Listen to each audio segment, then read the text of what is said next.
One of the things we're going to be doing today, as is our habit, is sharing with you some of the things that we see that are a little concerning. This particular data point, the credit card delinquencies rate, is because of a news article that I saw right before the end of the year. Now, take a look at the language that they used in their title. Look at the data to see what does this actually say. So has the credit card default rate risen to the highest level in 14 years? Well, yes, that is certainly true. Has it risen dramatically? Yes, that is also true.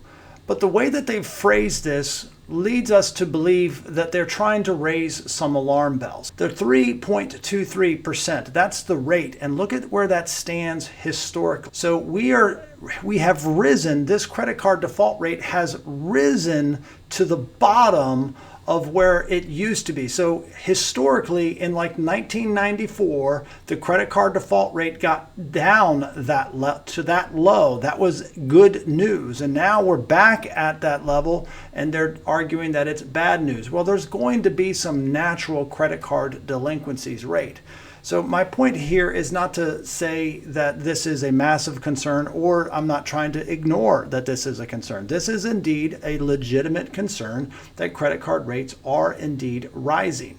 I would certainly contend if it continues to grow at that same rate, that is definitely a concern. However, if this begins to level off, I would argue the credit card delinquency rate has risen back to what I would consider to be a natural rate. Take a look at the other side of the data. This is credit card payments as a percentage of income. Since COVID, has this risen? Yes, it has. It has ticked back down.